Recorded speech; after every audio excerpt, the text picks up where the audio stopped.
Magandang hapon mga ka-happy hour. Narito ang mga balita para sa MBC TV Network News Update, 4 PM edition. Batas na magpapalakas sa fiscal autonomy ng judicial branch, pirmado na ni PBBM. Yan ang MBC TV Network News, ni Leth Narciso. Ganap ng batas ang Judiciary Fiscal Autonomy Act. Pinirmahan ng Pangulo sa isang seremonya sa Malacanang ang Republic Act 12233. Layo ng batas na palakasin ang kalayaan sa pananalapi ng judicial branch ng gobyerno. Sa ilalim nito, binibigyang kalayaan ang hudikatura na gamitin ang pondo nito sa paraang naisin nila para sa mas epektibong operasyon at mabilis na pagbibigay ng hustisya sa bansa.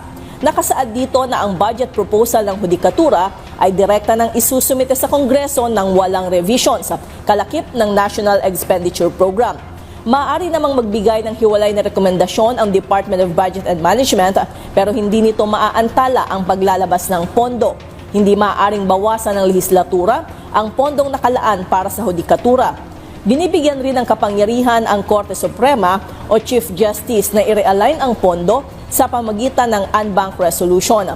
Obligado naman ang Korte Suprema na mag-ulat kada 3 buwan sa ehekutibo at lehislatura kung paano ginugol ang pondo. Itatatag rin ang Judiciary Trust Fund kung saan maaaring ideposito at itabi ang lahat ng pondong makokolekta ng hudikatura na maaaring kunin kung kakailanganin para sa kanilang operasyon.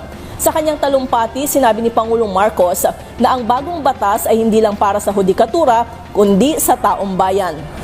Kapag may sapat na pondo at malinaw na patakaran sa paggamit nito, magagawa ng hudikatura ng mas mabuti ang kanilang sinumpang tungkulin.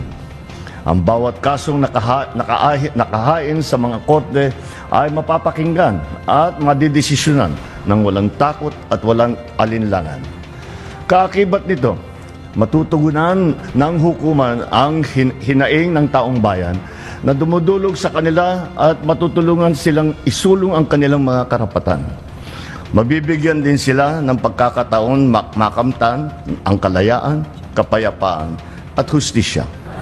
Para sa MBC TV Network News, ito si Leth Narciso ng DZRH. Una sa Pilipinas, una sa Pilipino.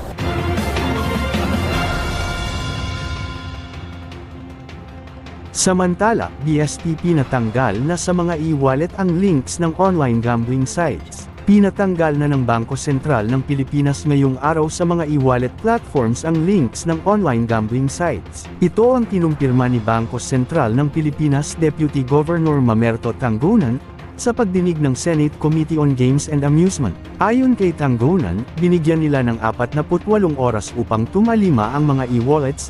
Kinwestiyon ito ni Senador Alan Peter Cayetano, lalo't tiniyak ng Department of Information and Communications Technology na kaya namang agad tanggalin ang mga link sa parehong araw. Dagdag pa ng Senador, hindi dapat hintayin ang pagdinig bago magpatupad ng aksyon, at iginiit na bilang regulator ng e-wallets, dapat ay mas mabilis ang Central Bank sa pagpapatupad ng mahigpit na regulasyon laban sa ilegal na online gambling. Sinabi naman ng BSP na layunin nilang bigyan ng sapat na oras ang lahat ng e-wallet operators para matiyak ang pagtanggal ng links at maipaalam ito sa publiko.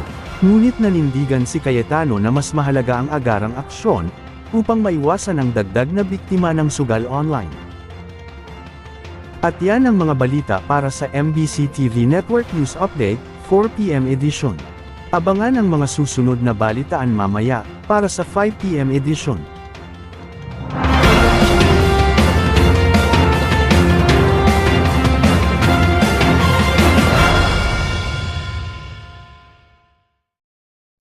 Mga ka-happy hour, kung gusto mong manood ang mga balita sa MBC TV Network News Update, mag-subscribe sa aming YouTube channel, i-like ang aming Facebook page, at i-follow sa aming TikTok account.